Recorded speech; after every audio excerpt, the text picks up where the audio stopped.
धुळे जिल्ह्यातील शिरपूर तालुक्यातील खैरकुट्टी गावची टिपाबाई पावरा ही देवेंद्र राजपूत यांच्या शेतामध्ये मजुरी करत होती.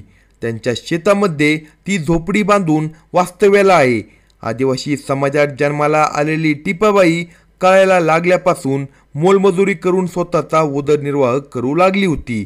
स्वतःच्या मेहनतीने कमवलेले मानधन ती आईवडिलांना देत होती.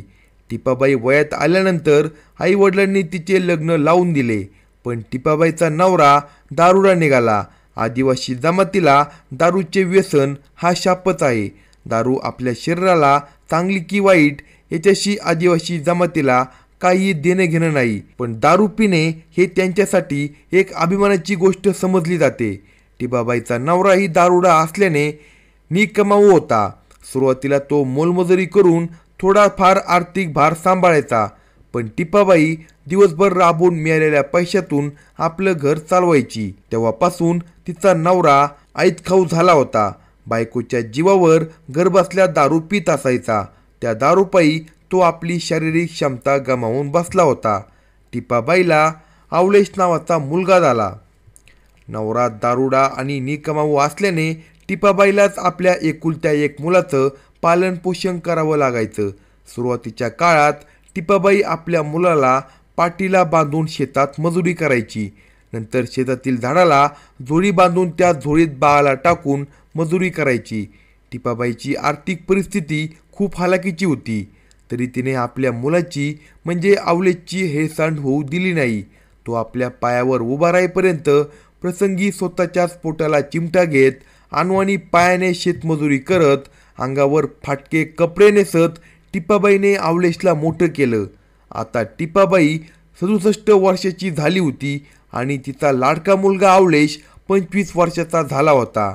वयात येताच आवलेशसुद्धा व्यसनाच्या आहारी गेला.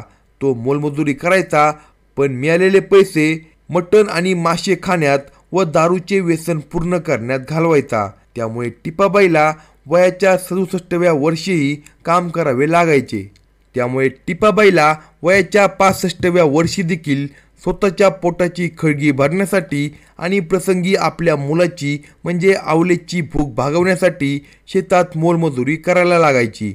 कष्टकरी आणि प्रामाणिक टिपाबाईला ताजपुरी शिवारातील शेतमालक देवेंद्र राजपूत यांनी आपल्या ताजपुरी शिवारातील शेतात आश्रय दिला होता. ती ताजपूरच्या शेतामध्ये झोपडी बांधून राहत होती. तिच्याबरोबर तिचा 25 वर्ष वयाचा तरुण मुलगा आवलेशसुद्धा राहत होता. आवलेशला खाण्यापिण्याचा खूप नाद होता. आपल्या मजुरीतून मिळालेले पैसे तो आपला छंद पूर्ण करण्यासाठी म्हणजे मांस मच्छी खाण्यात व दारू पिण्यातच खर्ची करत असायचा. शनिवार दिनांक 24 मे 2025 रोजी नित्यनेमाप्रमाणे टिपाबाई दिवसभर मोलमजुरी करून सायंकाळी घरी परतली होती. आपल्या झोपडीत साफसफाई करत असताना मोलमजुरी करून परतलेला तिच्या मुलाने म्हणजे आवलेशने येताना मासे आणले होते. आपल्या आईजवळ मासे देऊन तो नेहमीप्रमाणे दारू प्यायला गेला.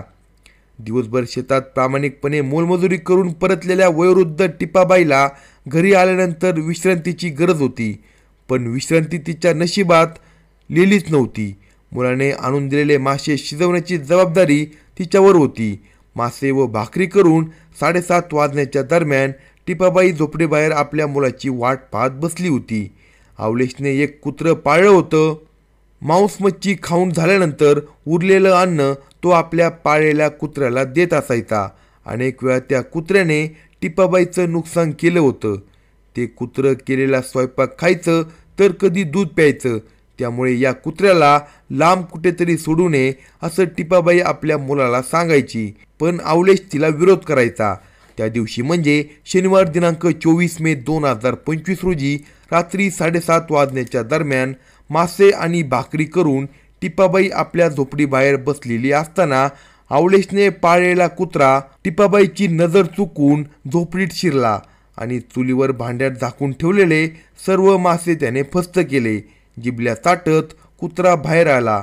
टिपाबाईची नजर त्या कुत्र्यावर गेली असता तिला समजून चुकले की पोराने आणलेले मासे या कुत्र्याने खाल्ले असावेत. ती ताडकन उठली आणि झोपडीत गेली. तिची भीती खरी ठरली. कुत्र्याने सारे मासे खाल्ले होते. टिपाबाईच्या डोळ्यात पाणी आलं. आपल्या मुलाने आणलेले मासे कुत्र्याने खाल्ले. तिला वाईट वाटले. तोच दारू डोसून टिपाबाईचा मुलगा आवलेश घरी आला. भुकेल्या आवलेशने आईला जेवण वाढायला सांगितले. तेव्हा ती म्हणाली, तुझ्या कुत्र्याने मासे सगळे खाऊन घेतले. ही ऐकताच आवलेश संतापला. त्याने त्याचा राग कुत्र्यावर काढण्याऐवजी बेसावध उभ्या असलेल्या आईवर काढला. झोपडीबाहेर पडलेलं लाकूड हातात घेऊन तो त्या लाकडाने डोक्यापासून पायापर्यंत तिला मारू लागला. 65 वर्षाची ती माता जीवाच्या अंकांताने ओरडत होती. त्या आवाजाने तिच्या मुलीचा मुलगा धावत आला. आपला मामा आपल्या आजीला मारत आहे हे पाहून तो आपल्या घरी गेला आणि त्याने ते सर्वांना सांगितले. आपल्या स्पोर्टच्या मुलाकडून झालेल्या हल्ल्याने टिपाबाई रक्ताच्या थारोळ्यात पडली होती. काही वेळातच ती कायमची शांत झाली. आपली आई जमिनीवर कोसळून शांत झाल्याचे पाहून आवलेश घटनास्थळावरून पसार झाला. परिसरातील लोकांनी रविवार दिनांक 25 मे 2025 रोजी पोलीस स्टेशनला खबर दिली. खबर मिळताच थाळनेर पोलीस स्टेशनचे पोलीस अधिकारी घटनास्थळी दाखल झाले. तासपुरी शिवारातील देवेंद्र राजपूत यांच्या शेतातील त्या झोपडीत पडलेल्या टिपाबाईच्या भोवती जमलेली गर्दी पांगून थाळनेर पोलिसांनी मृतदेहाचा आणि घटनास्थळाचा पंचनामा करून मृतदेह पोस्टमॉर्टमसाठी पाठवला. दरम्यान या घटनेची माहिती प्रत्यक्षदर्शी पाहणाऱ्या टिपाबाईच्या नातू म्हणजे मुलीच्या मुलाने पोलिसांना दिली. पोटच्या मुलानेच केवळ मासे कुत्र्याने खाल्ले म्हणून आपल्या जन्मदात्या आईचा खून केल्याची घटना कळल्याने परिसरातील वातावरण गरम झाले होते. म्हणून पोलीस अधीक्षक श्रीकांत धिवरे यांच्या आदेशाने परिसरात चोख पोलीस बंदोबस्त ठेवला होता. शिवाय त्या प्रकरणातील आरोपीला अटक करण्याच्या सूचना देण्यात आल्या होत्या. आवलेश बागेत लपून बसला असल्याची खात्रीशीर माहिती मिळाल्याने पोलिसांनी 4ही शोध पथकांना आडेश शिवारातील त्या केळीच्या शेतीभोवती वेढा घालून त्या शेतात लपून बसलेल्या आवलेशला ताब्यात घेण्याच्या सूचना दिल्या. 4ही शोध पथकांनी आडेश शिवारातील त्या केळीच्या शेतीला वेढा दिला व त्या शेतात लपून बसलेल्या आवलेश पवारला ताब्यात घेण्यात आले. अल्पावधीत या प्रकरणातील संशयित गुन्हेगार ताब्यात मिळाल्याने सर्व वरिष्ठांनी समाधान व्यक्त करत ठाणेर पोलिसांचे अभिनंदन केले.